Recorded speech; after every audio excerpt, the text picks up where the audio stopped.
우리 옆 사람과 인사하실까요? 잘 오셨습니다. 우리 한 번 더 인사해야 되죠. 이렇게. 자, 시작. 사랑합니다.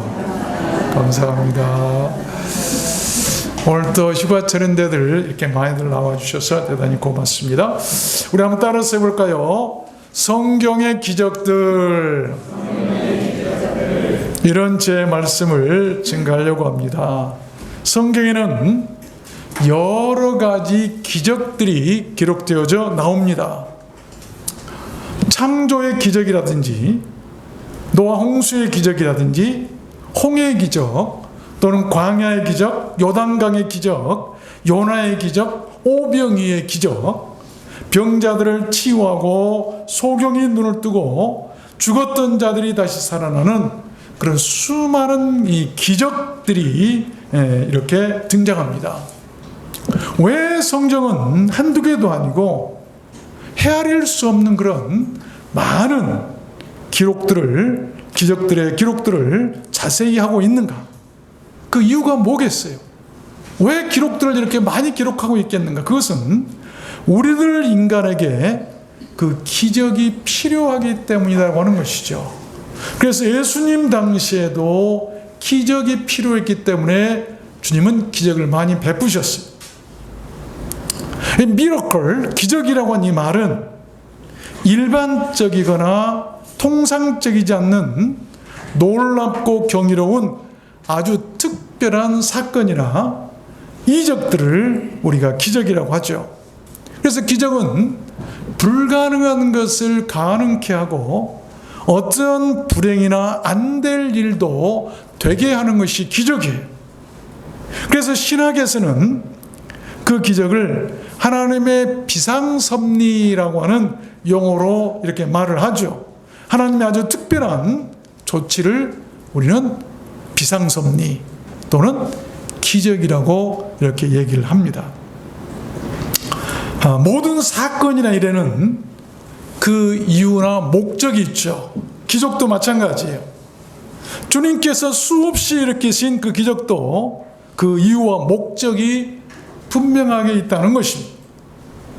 그 이유나 목적을 알면 우리는 그 기적들의 혜택을 입을 수도 있고 그 기적들을 바랄 수도 있고 체험할 수도 있다는 것을 알아야 됩니다. 오늘 본문 말씀은 예수님께서 이 땅에 생하셨던 이 Jesus First Miracle, 예수님의 첫 번째 기적 내용입니다. 그 기적이 일어난 곳은 갈릴리 가나라고 하는 동네에 있는 한 혼인집이었는데 그 기적을 살펴보면 주님께서 기적을 베푸신 그 이유나 목적이 잘 나타나 있어요. 왜 그 집에서 기적이 일어나야만 했었는가? 그것을 분명히 알 수 있다고 하는 것이죠. 그래서 저는 오늘 말씀을 받들어서 그 기적의 이유나 목적이 무엇인가를 여러분들께 증거해 드리려고 합니다. 오늘 말씀으로 그러한 기적의 역사나 능력들이 우리들에게도 나타나고 그 기적들로 인해서 세상사 모든 일들을 이길 수 있는 힘과 문제들을 해결받는 하늘의 축복이 임하게 되었으면 좋겠습니다. 여러분, 지금 내가 어찌할 수 없는 그런 난관에 부딪혀 계십니까? 아무리 예를 써도 안 되는 일이 있으십니까? 그래서 낙심하고 계십니까? 믿으십시오. 기적이 있습니다. 안 될 때는 되게 하는 기적이 있다는 것, 이것을 꼭 믿으셔야 합니다. 그러면 그 기적이 나타난 이유나 목적이 무엇인가? 왜 주님께서 기적을 베푸셨는가? 첫 번째는 이 human limitations, 이 인간의 한계를 알게 하시기 위함이다. 인간의 한계를 알아라.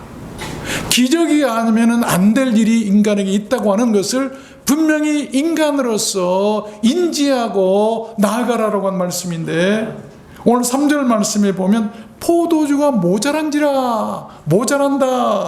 이 말은 wine was gone. 포도주를 다 써버려서 바닥이 나고 이 잔치를 망치게 되었다. 여러분, 결혼식이 임해서 잔치가 벌어졌는데 음식이 떨어졌다고 한번 생각해 보세요. 잔치가 더 이상 가망이 없어졌고 잔치 분위기가 가라앉아 버렸고 기쁨이나 희망이 사라져버린 절망이나 파멸의 상태를 이럴 때 쓰는 말이에요. 그 주인은 아마 잔치가 이제 다 끝났다라고 생각했을 것입니다. 그런데 주님의 그 첫 번째 기적은 그런 난감한 상황에서, 그런 한계 상황에서 일어났다는 것입니다. 기적의 이유나 목적은 그렇게 인간들의 제한된 범위나 한계를 아는 데 있어요. 모든 인간에게는 기적이 아니면 안 될 일도 있다는 것을 분명히 알라는 것입니다. 그렇다면 반대로 안 될 일로 될 수 있다라고 하는 것을 알아야 된다는 것 아니겠습니까? 그것이 바로 기적을 베푸신 하나님의 이유고 목적이에요. 여러분, 그 잔치집의 하이라이트가 무엇입니까? 잔치집의 하이라이트 음식이에요. 하객들은 그 음식으로 잔치를 평가하죠. 그런데 그렇게 소중한 그 음식이 바닥이 나고 모자라게 되었으니 큰 낭패가 아닐 수 없었다는 것입니다. 다른 음식은 금세 뚝딱 할 수도 있어요. 우리 봉사부들 음식 뚝딱뚝딱 하시는 거 보고 저는 깜짝깜짝 놀라요. 어떻게 그렇게 잘 하시는가. 그러나 발효 음식인 포도주는 다릅니다. 오래전부터 발효시켜서 시간이 많이 필요로 하는 그런 음식이 포도주 아닙니까? 그런데 그 포도주가 당장 모자라게 되었으니 기적이 아니고서는 그 순간을 모면할 길이 없었던 것이죠. 여러분, 우리가 한다고 하지만 우리들 인생은 언제 어떤 일을 당할지 아무도 모릅니다. 그러기에 교만하거나 자만하지 않아야 돼요. 그때 어찌해야 될까요? 그때 어찌할 수 없는 일을 당했을 때 어떻게 해야 될까요? 우리는 문제를 해결할 수 있는 길을 알아야 될 텐데 믿으십시오. 그것은 바로 기적이에요. 기적이 문제를 해결하는 것 아니겠습니까? 그래서 우리 인생들은 언제나 우리가 우리 마음속에 새기고 살아야 될 것 가운데 하나가 내가 언제 어디서 어떤 바닥난 인생의 모습을 드러낼지 모른다. 어찌할 바 몰라서 어떻게 할까 생각할 때 여러분, 기적이 있다는 것을 알라는 거예요. 기적을 바라는 것이 기적. 두 번째입니다. 기적의 이유나 목적이 무엇일까? 두 번째는 이 secret of grace, 이 축복의 비밀을 알게 하래요. 축복의 비밀을 알게.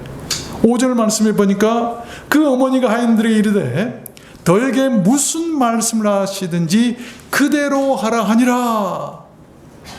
물이 변하여 포도주가 된 것은 기적일 뿐만이 아니라 큰 축복이 아닐 수가 없었어요. 기적이 그 집에 축복을 가져왔다는 것입니다. 그 축복을 가져온 그 기적의 비밀이 무엇일까요? 오늘 성경에서 이렇게 말씀합니다. 너에게 무슨 말씀을 하시든지 그대로 하라. 말씀에 대한 순종과 의무를 다하라. 무슨 말씀을 하시든지. 이것은 절대자를 신뢰하라고 한 말씀. 여러분께서 하나님의 말씀, 그 모든 말씀이 무슨 말씀이든지 그대로 이루어질 것을 믿는다고 한다면, 그 말씀에 대한 순종과 의무를 다한다고 한다면 여러분들에게도 기적이 일어난다는 것입니다. 그 집 하인들의 순종은 보통 순종과 다르죠. 상식을 초월한 순종이었어요. 불평도 없었고 머뭇거림도 없었고 즉시 행해졌던 순종이었습니다. 그랬더니 기적과 축복이 그 집에 나타난 것이죠. 여러분, 물통에서 물을 뜨는 것이 아니라 물통에서 포도주를 뜨게 되는 축복, 이게 축복이에요. 물통에서 물을 뜨는 것이 아니라 포도주를 뜬다. 그런 하인들을 둔 그 집 주인은 얼마나 좋았을까요? 아십시오. 그날 그 집의 기적은 주인이나 유명 인사들로 인해서 이루어지질 않았습니다. 가장 낮은 하인들로 인해서 이루어졌어요. 하인들이 어떤 사람들입니까? 자리에 앉아서 갖다 주는 음식이나 먹고 취하고 떠들고 노래하고 그런 사람입니까? 온 모두를 위해서 애쓰고 수고하고 고생하며 가장 힘든 사람들이 하인이에요. 모든 주님의 기적과 축복은 지희 고하를 막론하고 일하는 사람들과 그렇게 순종한 사람들에게서 나타난다는 것입니다. 여러분, 내 지위가 낮고 내가 맨날 일이나 하고 남 일이나 하고 그렇게 사는 인생이라고 혹시라도 낙심하거나 후회하지 마십시오. 하나님의 기적은 가장 낮은 하인들을 통해서 일어났어요. 세 번째입니다. 기적이 이루는 목적이 무엇일까? 세 번째는 이 path to solution, 이 해결의 길이 있음을 알게 해요. 솔루션이 있다는 것을 알게 하는데 7절 말씀해 보니까 예수께서 저에게 이르시되 항아리에 물을 채우라 하신즉 아구까지 채우니 이제는 떠서 연회장에 갖다 주라 하심에 갖다 주었더니 연회장은 물로 된 포도주를 맛보고 어디서 났는지 알지 못하되 물 떠온 하인들은 알더라. 연회장이 신랑을 불러 말하되 사람마다 먼저 좋은 포도주를 내고 취한 후에 낮은 것을 내거늘 그대는 지금까지 좋은 포도주를 두었도다 하니라. 어디서 났는지 몰랐지만 주인도 모르고 연회장도 모르고 아무도 몰랐지만 성경이 분명히 말씀하면 누가 알았어요? 하인들은 알더라. 기적을 체험했던 하인들은 알았다는 것입니다. 2차 세계대전 후에 이 동베를린을 지배하고 있던 소련은 자유진영에 속한 서베를린에 대해서 물자 공급 봉쇄 조치를 취하게 됩니다. 그래서 서베를린으로 향하는 모든 길을 막아버렸고 전기나 수도까지 다 끊어버렸어요. 220만이나 거주하는 서베를린은 도시 전체가 일순간에 마비되었고 기능을 상실해버립니다. 그러던 어느 날 그 서베를린에 꿈같은 기적이 일어났어요.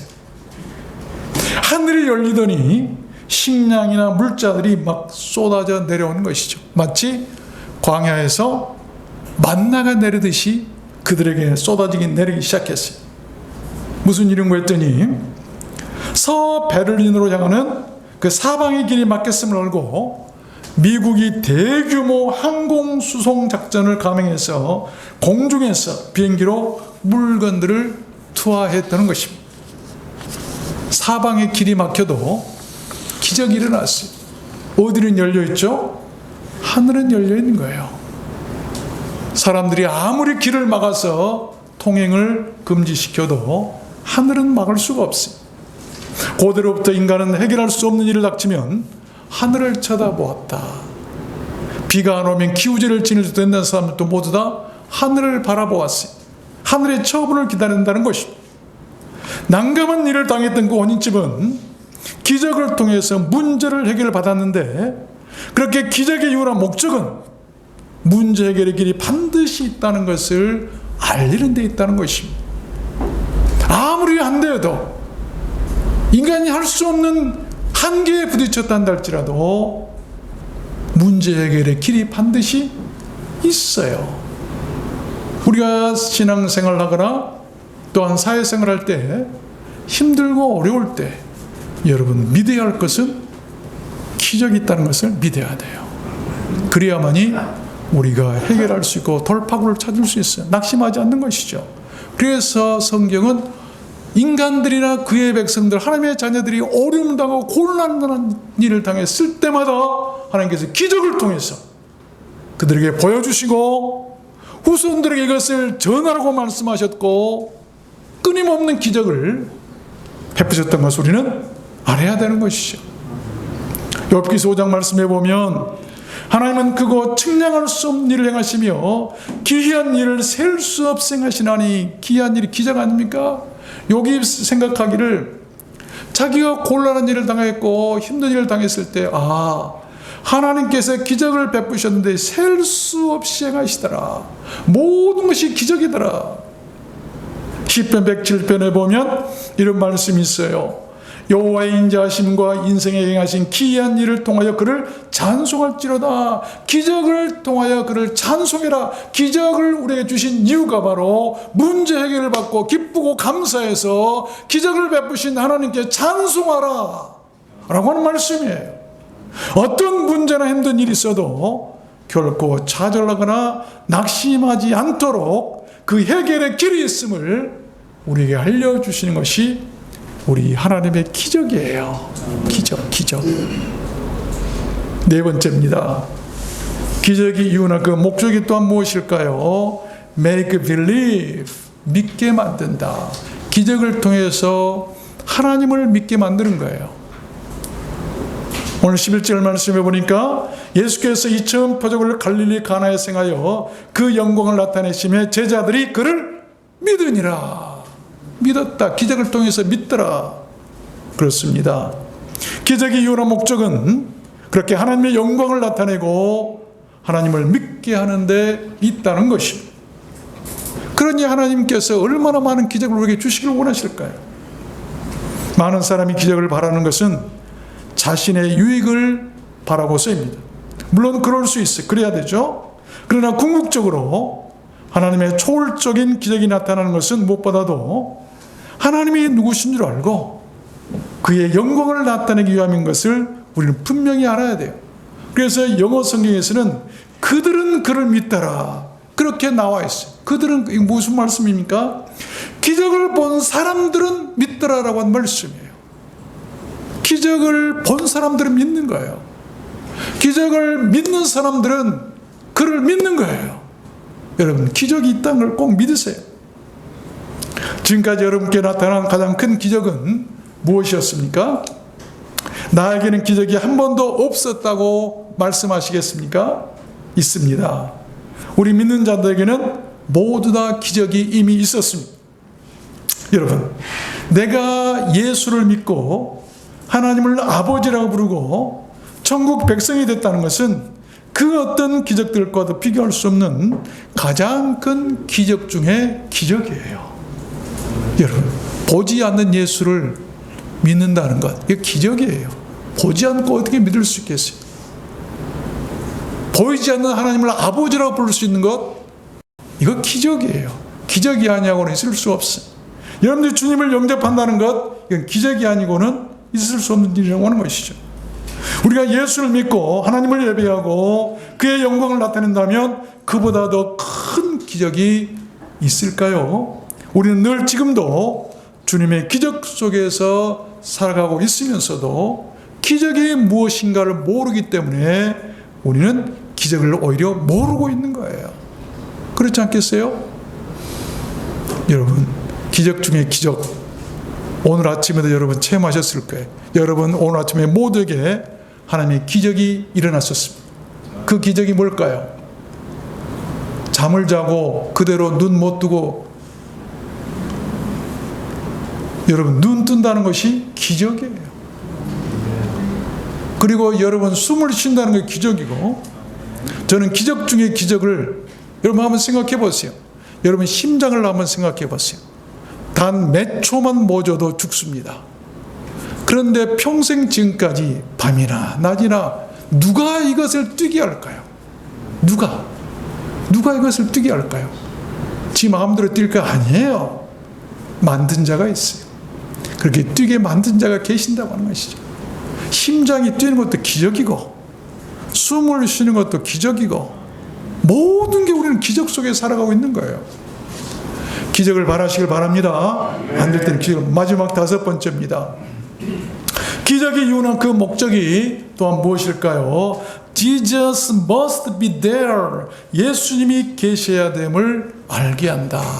예수님이 계셔야 됨. 1절 보니까 사흘 되던 날에 갈릴리 가나에 혼인이 있어 예수의 어머니도 거기 계시고 예수와 그 제자들도 혼인의 청함을 받았더니 라고 하는 말씀이 나와요. 기적이 일어나려면 여러분 예수님이 계셔야 돼요. 기적은 예수님이 계신 집에서 일어났습니다. 그 예수님을 생의 모든 자리에 계시게 하십시오. 그를 청하고 모시기를 바랍니다. 그것이 기적의 유효 목적인 것이죠. 여러분 생의 자리에는 누가 있습니까? 여러분 가장 좋은 날, 가장 기쁜 날, 가장 감사한 날, 가장 소중한 날 누구를 청하십니까? 먼저 주님을 청하십시오. 혹시라도 포도주가 모자라게 됐을 때 그 주님께서 기적을 베푸셔서 여러분 가운데 모든 문제를 해결하시고 채워주실 줄로 믿습니다. 왜 우리가 주님을 모셔야 되는가? 지금도 주님은 살아계시기 때문이에요. 예수님을 우리가 모셔야 할 이유가 바로 그것 아니겠습니까? 예수님께서 최고라는 것을 믿으시길 바랍니다. 최고를 모십시오. 최고인 그가 기적을 베푸시고 그가 일으키시고 그가 구원하십니다. 우리가 그를 믿고 그를 인정하고 그의 이름을 부를 때 구원을 얻게 된다는 것입니다. 시편 40편에서 다윗이 이런 고백을 합니다. 내가 여호와를 기다리고 기다렸더니 귀를 기울이사 나의 부르짖음을 들으셨도다. 나를 기가 막힐 웅덩이와 수렁에서 끌어올리시고, 기가 막힐 웅덩이와 수렁에 빠져서 살 수가 없었을 때 하나님께서 자기를 끌어올려 주셨다. 나의 걸음을 견고케 하셨도다. 여호와 나의 하나님이여 주의 행하신 기적이 많고 기적이었다고 하는 것이죠. 여러분 기가 막힐 웅덩이와 수렁에 빠졌을 때 기적을 통해서 자기를 끌어올려 주신 하나님을 다윗은 지금 찬송하고 있어요. 내가 들어 말하고자 하나 주의 앞에 베풀 수도 없고 그 수를 셀 수 없나이다. 여러분 다윗은요 기가 막힐 웅덩이와 수렁에서 끌어올려 주신 그런 기적을 셀 수가 없도록 하나님께서 자기에 베풀어 주셨다고 고백하고 있어요. 우리가 알아야 돼요. 말씀드렸습니다만 알고 보면 우리는 셀 수 없는 하나님의 기적 속에서 살아가고 있는 거예요. 그러니 두려워하지 말고 그 하나님을 믿으라고 하는 것 아니겠습니까? 말씀을 맺겠습니다. 이스라엘은 우리가 잘 알듯이 두 개의 바다가 있죠. 갈릴리 바다하고 사해예요. 똑같이 요단강에서 물이 흘러 들어가는 그런 바다들인데 갈릴리 바다에는 물이 아주 맑고 고기도 많고 강가에는 나무들이 자라고 새들이 노래하는 아름다운 생명의 바다라고 해요. 그런데 사해는 다릅니다. 더럽고 바다에 염분이 너무 많아서 고기 한 마리 살 수도 없고 새들도 오지 않고 어떠한 생물도 살지 못하는 죽음의 바다라고 그래요. 그래서 생명의 바다와 죽음의 바다로 갈라집니다. 왜 그런 차이가 나는 것인가 하면 토양 때문도 아니고 기후 때문도 아닙니다. 갈릴리 바다는 강물을 받아들여서 그것을 가두어 두지 않고 한 방울이 들어오면 한 방울을 그대로 흘려보낸다 합니다. 들어오는 만큼 흘려보낸다는 것을 밖으로. 그래서 받는 것과 주는 것을 똑같이 이루어지게 하는 그런 특별한 바다라고 그래요. 반면에 사해는 그렇지 않다고 그러죠. 들어온 강물을 한 방울도 밖으로 내보내지 않고 나가는 곳이 없이 막혔다 그러죠. 그래서 받기만 하고 주는 것을 모르는 그런 바다이기 때문에 바다가 소금 바다로 바뀌어버린다. 죽음의 바다로. 여러분 사람도 그렇게 두 종류의 사람이 있습니다. 사해 같은 사람이 있고 갈릴리 바다와 같은 사람이 있어요. 기적은 어떤 사람에게 나타날까요? 사회에서는 주님의 기적이 단 한 번도 일어난 적이 없습니다. 주님은 그 사회에 가셨다는 기록조차도 성경에 없어요. 여러분, 베드로가 물 위를 걸어가고 빠지지 않고 주님이 물 위를 걸어오시고 그곳엔 풍랑이 잔잔케 되고 한 마리도 잡지 못했던 그날 153마리를 잡고 어떤 때는 2배 가득 채워서 가라앉을 정도로 고기를 많이 잡는 그런 기적은 모두 다 갈릴리 바다에서 일어난 거예요. 그렇다고 한다면 하나님의 기적은 어떤 사람에게서 일어날까요? 우리는 어떤 사람이 되어야 될까요?